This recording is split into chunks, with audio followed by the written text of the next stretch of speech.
Hey Victor, it's Coach Matt over here at Primal. Thanks again for sending in the video and for letting me do this as one of the free video analysis just to demonstrate to people just what a valuable tool video analysis is. I mean, I see that you're sending me this video on QuickTime, which probably means that you took it with an iPhone, and that's awesome because now that a lot of people have smartphones, a lot of people have iPhones, it's very, very simple to take a video like this and email it in to me.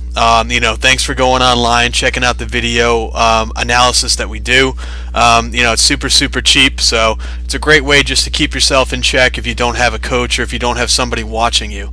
What I want to do first is actually go through and highlight a lot of things that you do great, because you do a lot of stuff here that's really good, and you do some things that do need a little bit of improvement, but I always like to go through the stuff that you do great, because that's really going to show me especially what you want to hold on to. As we make these corrections, we don't want to get too crazy and too out of the way. We want to just make sure that everything is looking solid.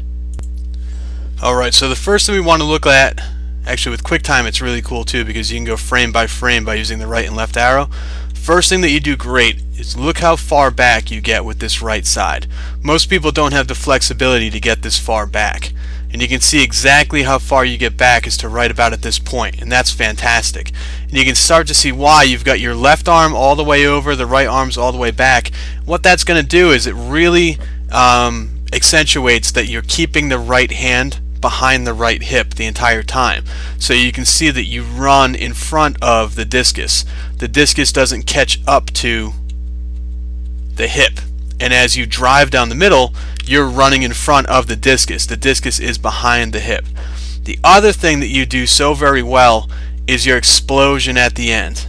Now there's a few things to work on with that power position, but you can see when you plant that left foot and start to throw, look how far back that discus is. It's crazy how far back the discus is.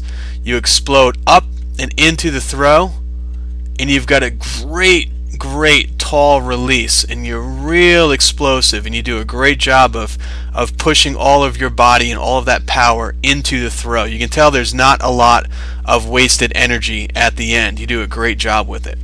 Now, with that being said, there's a few things that I'd like you to work on. Let me just scroll back to the beginning.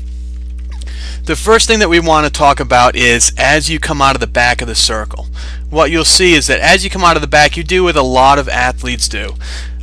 You keep your body weight right in between your feet. So if you drew a straight line all the way down from your chin, down your sternum, down your belly button, that's where the center of gravity, that's where your weight is. It's right in between your feet.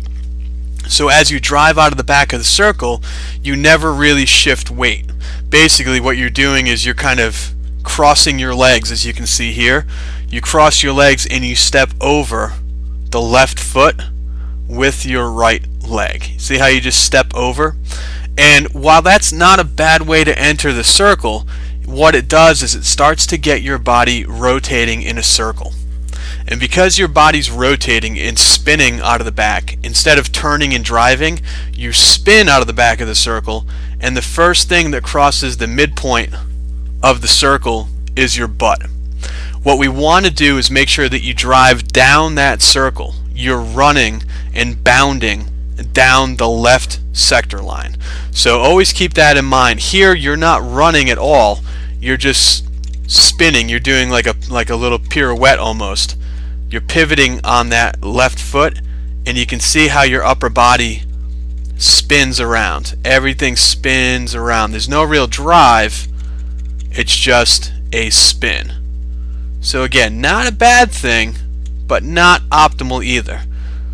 You do an awesome job of, like I said, keeping that discus back behind the right hip. You see here you've got a long way to go because there was no drive through that circle. You're landing in the back. You need to really work on driving and getting across the front into the front of that circle. As you go to throw, you do have your shoulders open really early, and you can see how that shifts the weight over that left foot. And as you explode, because the weight is shifted already onto your left foot, there's really not a lot of push coming out of the right foot no real extension with the right leg, and you can see that the hip doesn't do a great job of getting forward either. At this position here, I'd love to see this foot, knee, and hip fully extended, and the only way that's going to happen is by extending and pushing into the ground and getting full extension as you throw. So there's a few things to really work on. The first is going to be right here in the back of the circle.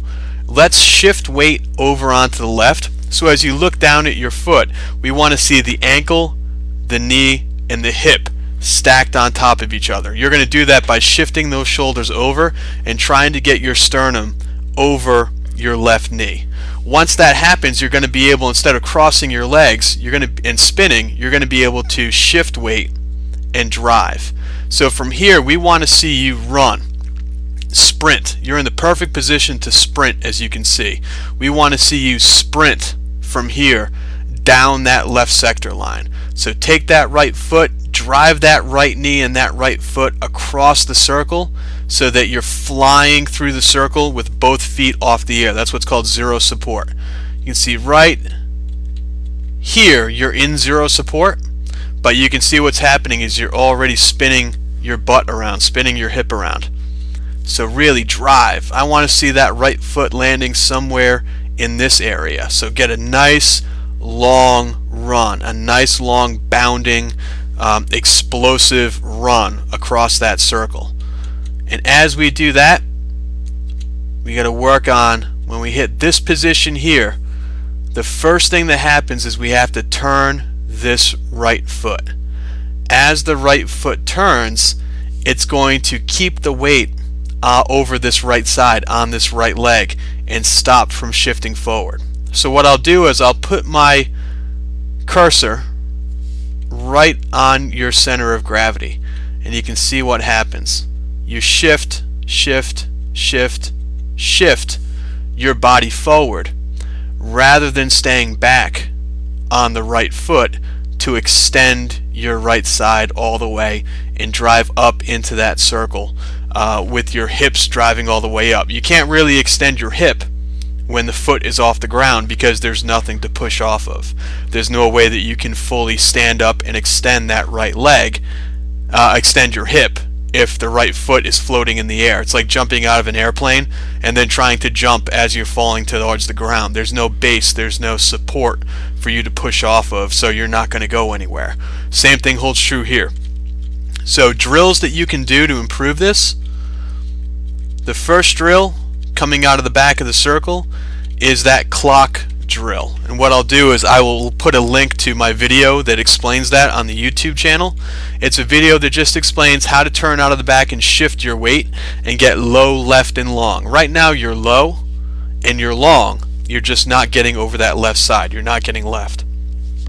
The other thing you can do at this point is work on your mirror turns.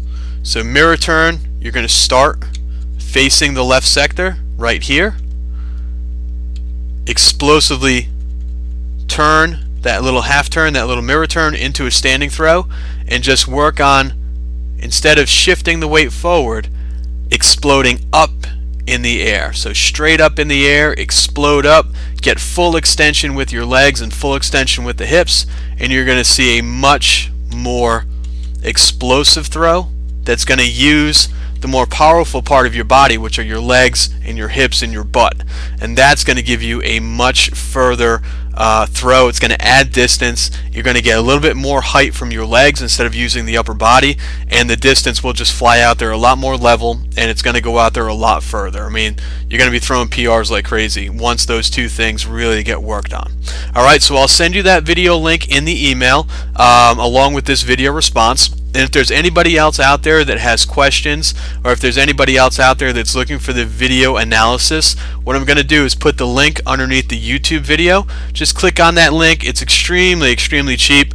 You can send in one video to me and we'll take a look at it. We'll analyze the video and we will send you back a video response just like this with some directions in an email, and also some links to some former videos that I've done on the YouTube channel that explain exactly how to correct what's going on in the circle. Alright, thanks a lot for checking this out. Thank you, Victor, for sending this in. Hope to hear from you guys soon.